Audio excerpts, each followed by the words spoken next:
Hi guys, welcome to day 4 of Health and Wellness Week by Glo.Community. We will just wait for a moment before everybody joins in. Hi Rachna, hi Nupur, thank you for joining us. Thank you Nikhil. Let me just plug Neha Ghosh in this and then we can discuss. Hi Tanu, welcome.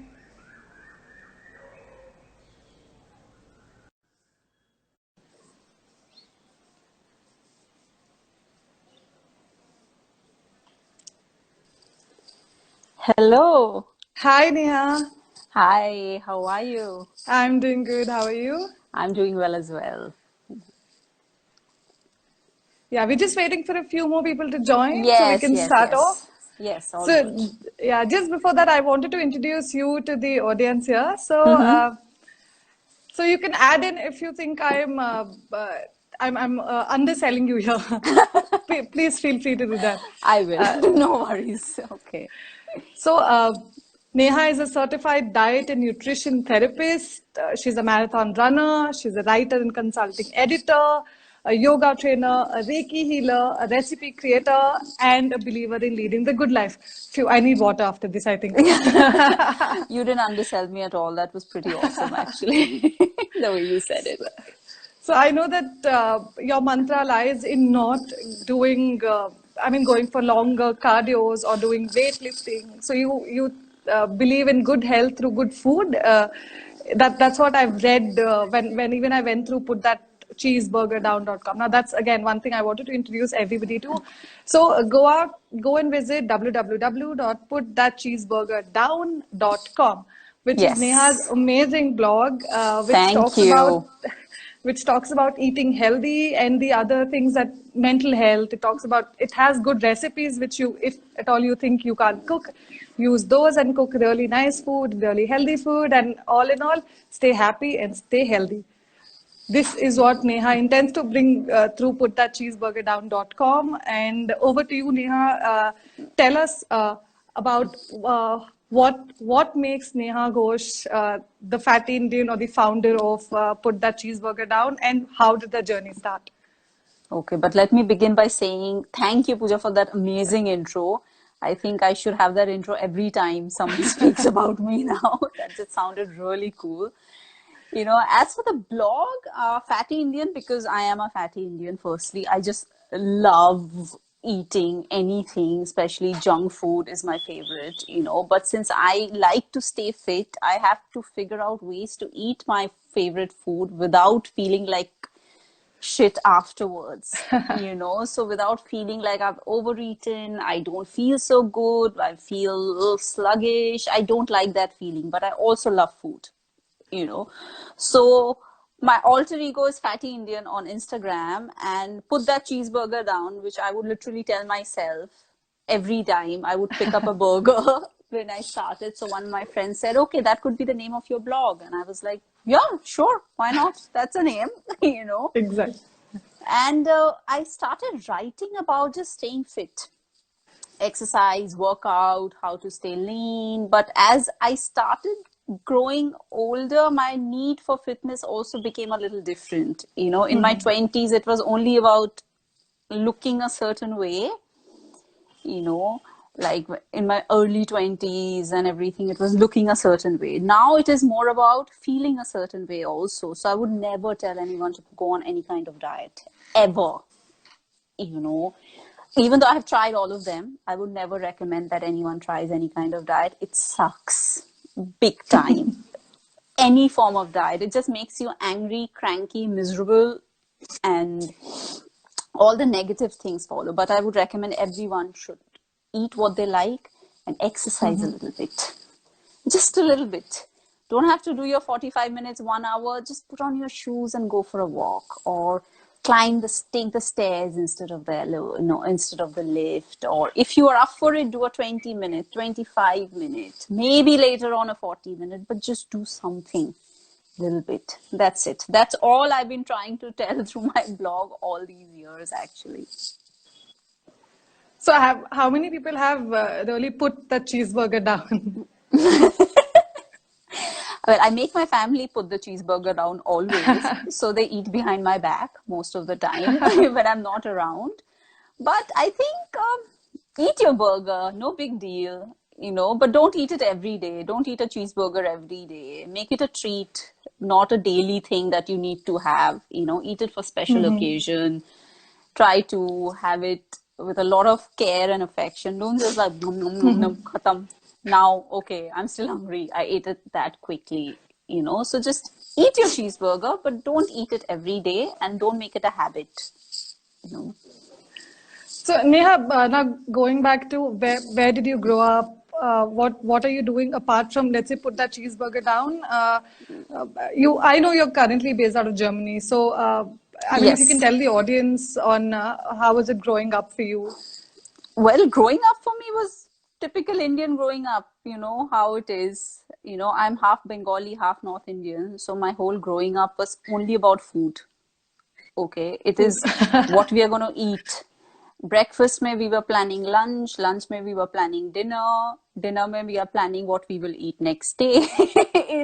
So all of our life revolved around eating, cooking, and that's how I grew up, appreciating food, appreciating eating in general, and all, like, everything happened around the dinner table at our home, or during food conversations. So I grew up in Bombay, doing this. And then I went to Jai Hind College, if people are aware where that is, in town, in Churchgate, in Townside. And then I started working, got really unhealthy, super unhealthy, with smoking, drinking, the new first job, freedom, money.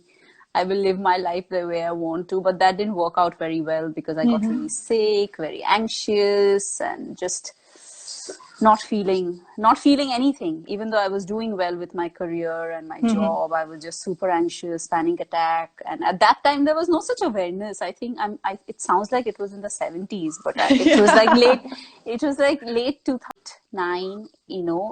Internet was also pretty new that time in Bombay, in India. Smartphones were also new, so you couldn't really Correct. Google why am I having anxiety attack. You would talk to people, they would be like, it's all good, don't worry, let's go out. you know but as and when I started educating myself, I realized the importance of mind body connection, what you're eating, how you're leading your life, what time are you sleeping, are you looking at the computer when sleeping, or are you practicing some kind of deep breathing and all of that. And then I went for a Vipassana camp. I don't know if any of the audience has gone there. It's in Igatpuri, where you go for 10 days and you're absolutely quiet for 10 days, no talking, nothing, 2 meals a day, and you meditate the whole day. And that was horrible, that experience. That 10 days were nightmare, because no talking, and like, what do you do otherwise if you're not talking, right? And you're supposed to meditate all day, morning, evening. But once I came out, I realized something has shifted within. Something had changed. I had changed a little bit. I seeked more quietness. I seeked healthier food. I sought just more peace of mind. And from there, my journey started, actually. After my Vipassana camp, I started writing about health and wellness more. I started my blog. I started eating healthy. I started running, training for the marathon. And yeah, all the health stuff started from there. Wow, so you have Vipassana to credit it for. I know Yes, two people absolutely. who have done that and they've come out a changed person. I think one of them has also joined us. So maybe if Tanu, if you've joined us, you can also tell us how it was for you. So, Neha, the term mindfulness has been overused so much that its Yeah, I real know. meaning seems to be hidden behind all these floating definitions. So, what is mindfulness and how can one become more mindful? Mindfulness is very simple, Pooja. It just sounds very mumbo jumbo because there's so much written about it. It just means pay attention. That's it. Pay attention to what you're doing. Pay attention to your food. Don't get distracted by with how people eat these days. They're eating with the phone in front. scrolling Yeah. and eating, scrolling and eating. So you're not Guilty. really doing either, Yeah. so just keep the phone and just be mindful about what you're doing at that moment, which means just pay attention to what you're doing at the moment, you know. So what most of us tend to do, if you're working on the computer, if you're writing something or replying to an email, as soon as the phone pings, we're suddenly on the phone and we are completely forgotten about the email, and after Correct. 10 minutes you realize, oh, I have to send that email, Yeah. here I am, on Facebook doing something. But mindfulness is just about pay attention to what you're doing. Be aware of what you're doing. Be aware of the food, be aware of your work. And the easiest way to do that is to do one thing at a time. Simple. Just do one thing at a time. Don't keep your phone next to you when eating if you're planning to eat. If you're working, keep your phone away unless you're working on your phone. If you're cooking, keep your phone away. Everything comes down to the phone actually these days somehow. But that's it. It's just about pay attention to what you're doing at the moment right now. That's it. Neha Ghosh has a counter question here. She asks, how to pay attention with an infant around? She's my sister, by the way, Neha Ghosh. And she plans on harassing me via this. Via this. So how to pay attention with an infant around? Put the baby to sleep, Nirja. That's it. You know. Yeah, a lot of people are joining us. That's really nice. Yeah. So yeah, so I've been doing my Vipassana meditation every day since then. It's been like 12 years and all of that. I do it twice a day, so it's like taking a shower for me or eating for me. I feel absolutely unhinged if I don't meditate twice a day. You know, I'm just so much more emotionally sensitive to all the smallest things around, which is not good always, I have to say. Women are emotional in general. On top of that, you add extra vulnerability to stuff and things happening around us. It is not very productive many times, So there's a very nice bird chirping at the back. Yeah, yeah. Lockdown has done this one good thing. I've heard at least 4 different species of birds Yeah, I've chirping never around really me today. heard birds. I've heard crows crowing loudly, but I've never heard Listen, birds chirping. yeah, so I think right now you can hear 2 of them. So koel is also there. Yeah, so the louder one is a koel, Yeah, and there are other few smaller birds which are still chirping. that's So also because I amazing. have a few, not in my house, but then outside I have a few mango trees, and because it's the blooming season for mangoes, koels like building nests, not nests. Yeah, koels don't build nests, but they like coming Yeah. on those trees. That's amazing. Haven't heard that in Bombay in a while. Wow. Okay. All right. Okay. So Neerja has a question without pulling a leg, and she asks, without pulling a leg, and she asks, so she's not able to get off processed sugar, and I think this is my question to her. Getting off processed sugar is almost like giving up on. Agreed. For me, at least, it felt like I was addicted to it that much. So, how do you suggest we get off processed sugar? Cold turkey. You have to go off cold turkey. There is no other way to go off processed sugar. You just have to not stop eating it. The first 7 days will feel like shit. You will feel like the Yeah. worst human being on the planet. You will be cranky, irritable, hungry, tired, and you feel like eating sugar. Any sugar is okay at that point, any form of sugar is okay, but that is just a sign how addicted you are to it. Correct. But I cannot recommend weaning off sugar because I can't wean off sugar for my own sake. The only way to do is to stop cold turkey. That's it. It's like going off cigarettes. You can't go off cigarette if you have one a day. You have to stop Correct. completely, give your body 10 days to feel like shit, then finally you'll be off it. It's my personal experience. It sucks. It's a terrible thing to go off sugar, but it is also very important because you realize so much sugar is in food and everything that we eat, and how much our brain and mouth loves sugar, right? Correct. And especially when I was in Bombay, I was addicted to cold coffee. CCD, Wow. Cafe Coffee Day, has this very nice Kapi Nirvana cold coffee with 4 scoops of ice cream and coffee and sugar. It's the most amazing thing you can ever have. But Yeah, terrible. Just go off Yeah. cold turkey. Don't make plans. How? There is no how. Just stop. That's it. There is no other way with sugar. So let's get on to meditation here. So, I mean, I read in your profile that you meditate every day. So, first of all, first question being, what are the benefits of meditation apart from all the ones that we can read off the? I mean, we know and we can read easily. What are like first-hand experience of meditation? What are the changes that you have seen, and what? How do you recommend somebody start off with meditation? So one of the biggest benefit of meditation is you become less reactionary.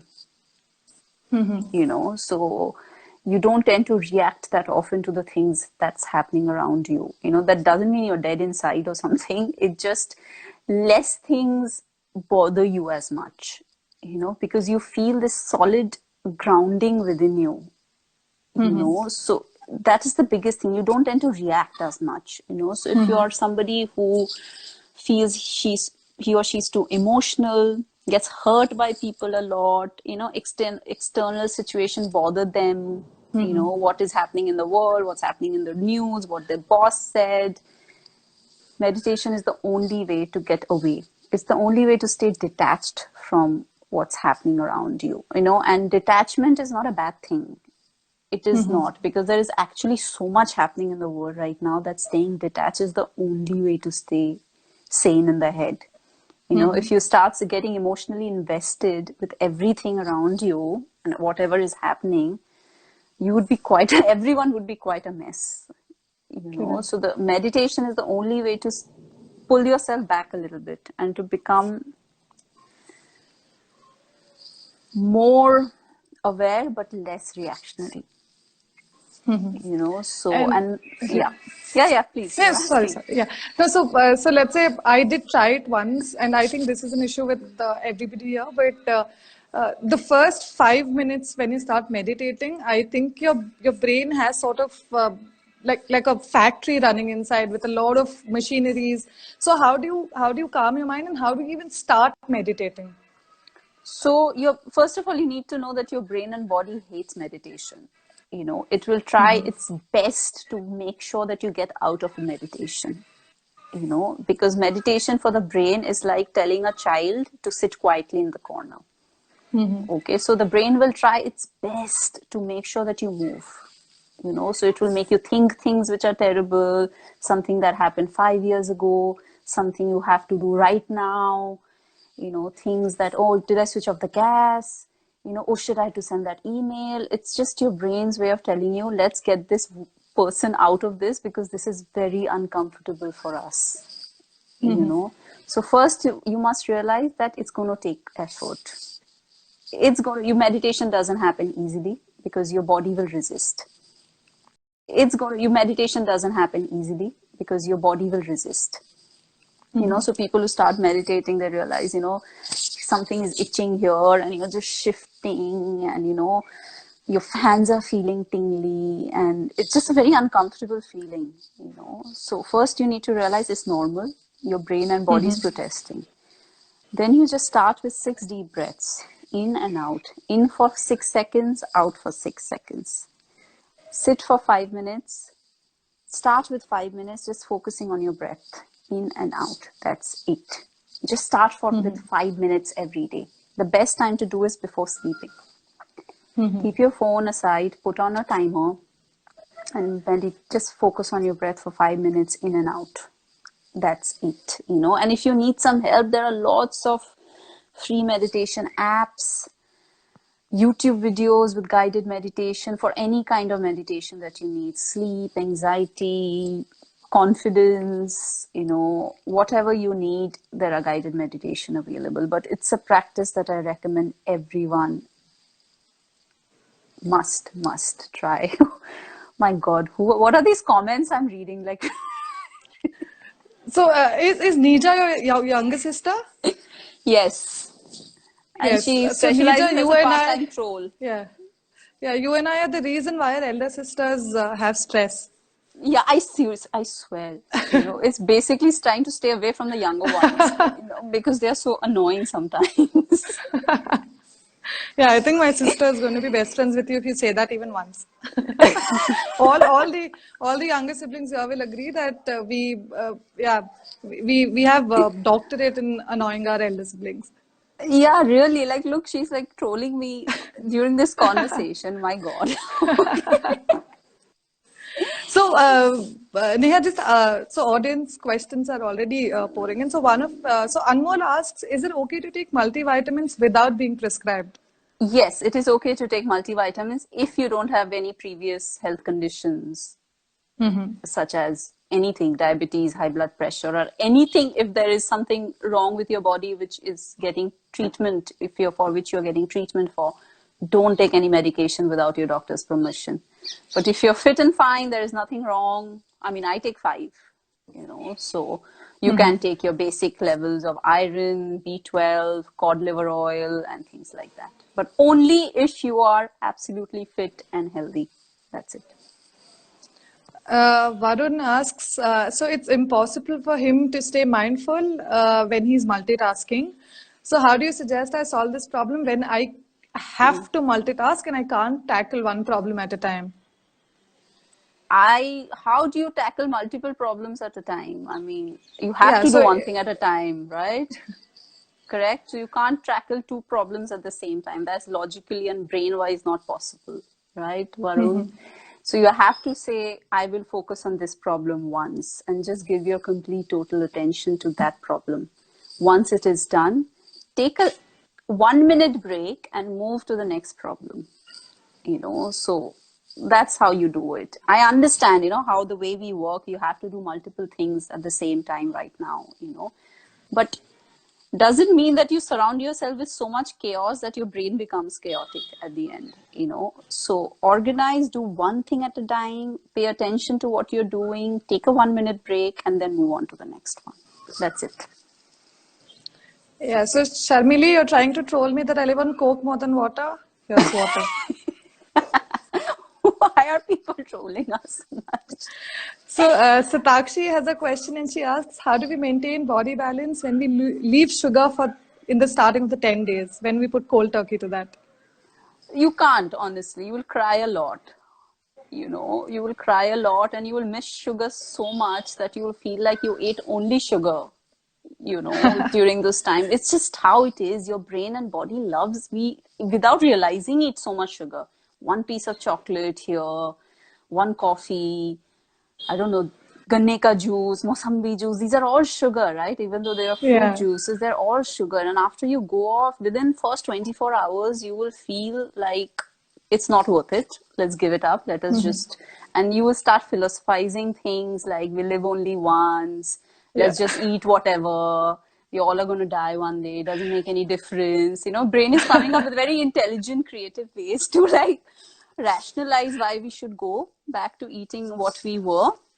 But if you just stick through, this is important. If you just manage to convince yourself to stick through for a week, your cravings will die. Then you won't feel like having sugar as much, But if you're going off sugar, just eat your normal diet. Don't give up maida also, roti also, and go off non-veg also, because that would be terrible. Oh, then the full-on mental breakdown will happen. One thing at a So, time. Just so is it okay to supplement processed sugar with, let's say, fruits and fruit juices, minus adding sugar to no, the fruit juice? no. That's actually, you will end up having more sugar. Because when you're craving so much sugar, one glass of Mosambi juice won't do. You will gulp it down in 5 seconds. Then after 30 minutes, you will feel like having more, because that sugar has raised your blood sugar level and it needs to stay at that level. So your craving will get even worse. So when you go off cold turkey, give up sugar for a week. Means fruits also. But you can have your regular dal, I mean, chawal, pasta, your other forms of sugar, but just give up fruits. Otherwise, it would be quite you won't feel like controlling yourself, And if you eat too much sugar in the form of fruits, it's also bad. Yeah, but it's okay to, I mean, let's say you quit processed sugar, you quit fruits for a while so that you don't get craving for sugar, but then you can eventually get back to fruits, like Yes, smaller yes. portions of it. After a week, once your cravings have subsided and you don't feel like murdering everyone around you, then you can start eating little sugar, fruits, and everything. Just fruits, you know. Just the thing is, na Pooja, giving up sugar is way harder than it Yes, seems then it like sounds like, it. yeah. You read these articles like how giving up sugar is the hardest thing people have done in their life. When I tried it, I realized they were not exaggerating. Yeah. You know, it's actually quite terrible, but it is also very, very important for the body. Very, you know. So, yeah. Oh, So, how to not give into cravings and breastfeeding? I don't People would know. relate to this. I have no idea. Nirja, I don't know. Okay, you are the But mother I here. think you can give in once in a while. At least don't be hard on yourself. Then I can answer because I mean I'm not that I'm a mother, but uh, I think it's okay. Give in once in a while. Okay, you heard that, Nirja. See, she's being nice. Listen to her. You know? Yeah, but sugar thing is a big problem. You It's a know, big problem. Yeah. it's a big problem. You know, especially if you have too much, it makes you very moody. Ugh, that's the Yeah. worst. You know. Which Shivani asks, do you think taking medicines to increase height is beneficial? As in, I'm not sure. Shivani, do you want to ask if it will have side effects or will it even work? If you can clarify that, till then I think we can answer both of it. So, do you think it is even beneficial that you take medicines for height increase? I don't think it works, firstly, you know, because this is something I wanted to do, you know, because I thought I was really short when growing up and I wanted to take medicines. And how will it even work? What is the science behind it? It will stretch your Yeah, bones, or I don't yeah, think scientifically it's possible. What you can do is try bar or ballerina workouts, which lengthens your body, makes it look leaner, so you appear taller. You know, so that's why ballerinas, no matter how short they still look very lean and tall because, firstly, because of the workout, they stand in a certain way, and their just whole structure is so lean that they look way taller than they are. yeah. So I think I would recommend, and I could be like the brand ambassador of Complan here. So I have grown up on Complan, and my mother would vouch for it. And I'm 5'11". So guys, Wow. whoever Okay. yeah, whoever wants their kids to be tall, or you want your siblings to be tall, give them Complan. It Okay. works. Yeah. Listen to that. Yeah. Okay. Yes, I keep saying Complan should just hire me for this. Yeah. Uh, Yours is a perfect testimonial. I never had it, so you know. Uh, yeah, so Shivani, I think that answered. So Neha says it's not scientifically proven that those medicines will help you. You might as well look at exercises which make you look leaner than taller. Yes. Exactly. Exactly. And again, I think that makes more sense. Considering when I had gained a little bit more weight, I started looking shorter. Even though I'm fairly tall, but the moment you put on little weight in the wrong places, you tend to look shorter. And your Yes. posture. Yes. Again, that's Yeah. also Yeah. another thing that I vouch by. Yes, exactly. Uh, so there's a very interesting topic on your website which talks about the connection between the gut and the mind. So how Yes. does it really affect? So what's the connection here? So the gut is, in the scientific world, the gut is called the second immune system. You know, so first is your regular, and the second one is your gut health. You know, and your mood and gut is very strongly connected. So just take an example: if you have French fries and ketchup for a meal, you know, you would have a certain kind, and you would feel it in your brain as well. You would feel a little less alert, a little more foggy in the mind, you know, and just not able to able to pay, you know, attention to things as clearly as you're able to, especially if you have it for lunch. Okay, because that, honestly, when it goes into your stomach, depends on the type of oil it is cooked in, it kills all the good bacteria in your stomach. Okay, because of which, and the good bacteria is extremely important to maintain a good ecosystem in your stomach. So if your stomach is healthy, in Ayurveda and in yoga, we say stomach is the seat of emotions. So when you feel anxious or stressed, you feel this knot in your stomach. You feel this stress feeling in your stomach. And there's also the saying, I feel sick in my stomach. When you're actually emotionally very disturbed, you feel it in your stomach. So gut Yes. health is very important to keep your mind happy.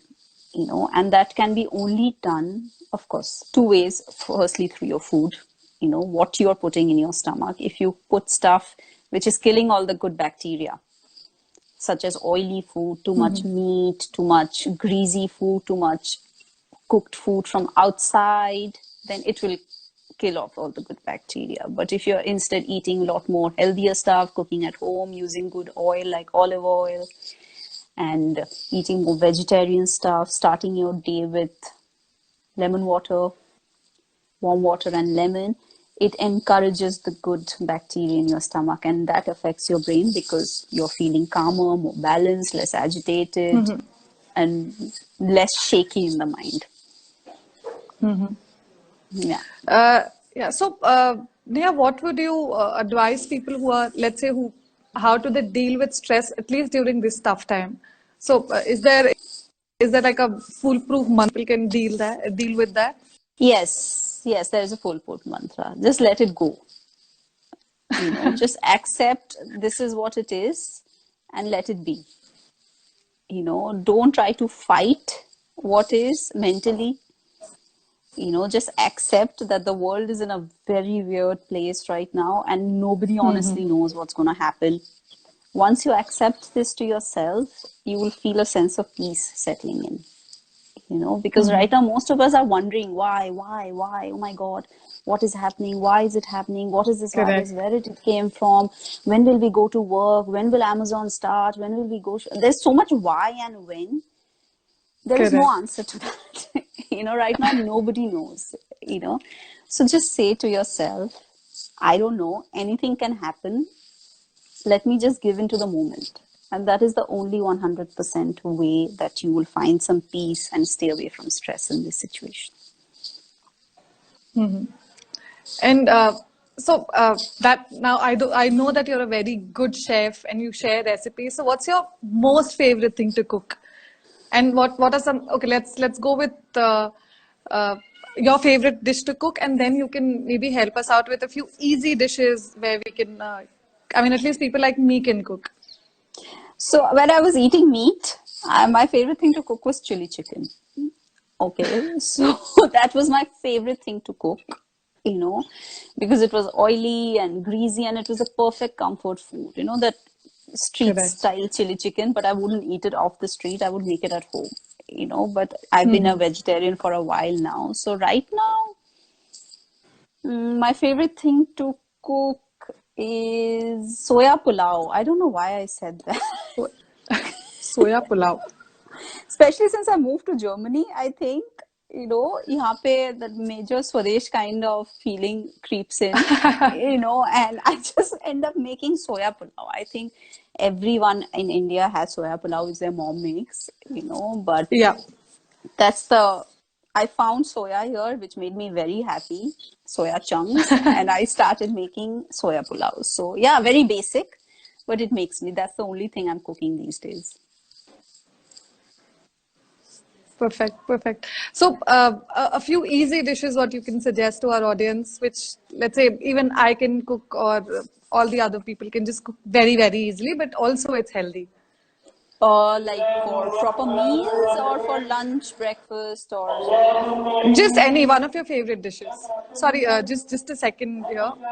They're announcing the breaking of iftar. It'll oh just take yeah, a moment. right. Yeah, no Just a problem. moment about this. Let me see what are the people saying. Nidja, stop saying chili chicken. Okay, we get it. June. Okay. Yeah, so I think June and Neha Ghosh are having a good time here, Yeah, talking to each other on really. comments. Yeah. So what is Yeah. the one dish that you would recommend? Well, I would recommend pan potato and eggs. You take a couple of boiled potatoes, one tomato, some kalonji, which is those black seeds that you get, and you mash it all together in a pan with some dhania and chili, green chilies. Add some salt and break 2 eggs on it, and cover it with a pan so that the egg gets cooked. And you have this delicious tomato, chili, dhania, and aloo mix. On top of it, 2 eggs, and it makes the most amazing, filling, gluten-free breakfast. So that is really delicious. And if you don't want to heat up anything, then just smoothies. Take whatever fruits you have, bananas, some spinach, some milk, put it all in the blender, blend it together, and you're good to go. That's it. So I think we'll take one or two more things, but Rachna asks, what's an alternative for white rice? I will just move into a better light. Yeah. So what's an What's an alternative for white alternative? rice? There are so many Rachna alternatives these days. There is brown rice. My favorite rice is a red matta rice. If you know what that is, it's a Kerala red rice. Comes from Kerala, Keralite red rice. And it is without any starch. You get it's ekdam chutta. You get it in any South Indian store actually. And if people are from Bombay, you will get it all around Matunga. Because there's a big South Indian community there. So there is red matta rice, which is super healthy. Brown rice, black rice, sticky rice. There are so many actually. But white rice is it's not bad, You can have your white rice. But don't have it itna sara, just have it a little bit, like how the Japanese and Chinese people do. They eat their rice in a little bit of bowl. They don't put it on a plate. So eat your white rice. It's delicious. Don't have to stop that. Just to reduce the portion a little bit. That's it. So I think that answers Rachna and Sharmili's question. So her follow-up question was, is Kerala red rice better than white rice? Yes, Kerala red rice is amazing. It's called red matta rice. You should check it out. Google it. It's the most delicious rice ever, and it is really healthy.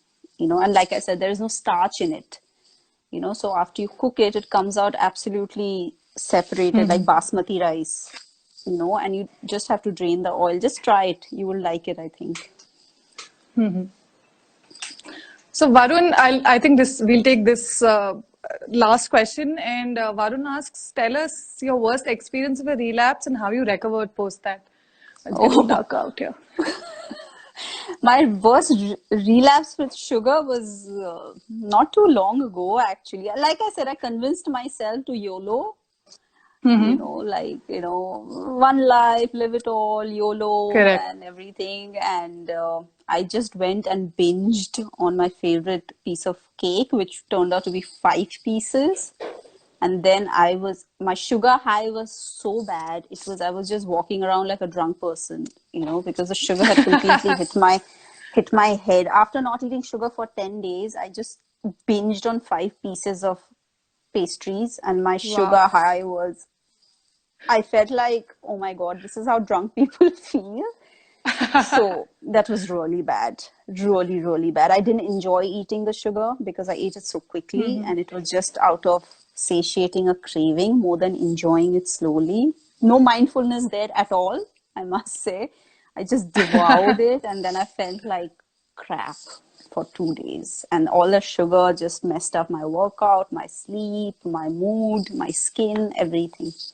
So now I don't believe when my brain tells me to YOLO or to, live it up, and we live only once kind of gyan my brain gives it to me. I just keep that aside, and I just go about doing whatever I am doing. Perfect. I think we covered a lot of questions here, Neha. Thank you so much for Yes. doing this. Thank you so much for joining us. Thank you for Audience, having me, Pooja. if you like And the thank you all the session, say guys for thank you to Neha joining. in the comments. Thank you Yes, to and Neha in the Nirja, you don't comments, have and to. let's hope back with us very, very soon. I hope I so think too. Thank you for everybody's having me, sending Pooja. smileys. That's sweet. Thank you, Neha. Thank you Thank you for for doing having this. me. Thank you for doing this. The session was amazing. I think it didn't feel like we are doing it over, let's say, a call or something. Okay, I think I'll quickly shut off now. Thank you so much for doing this, Neha. See you. Thank See you you. guys. Bye, guys. Thank you. Bye. Bye.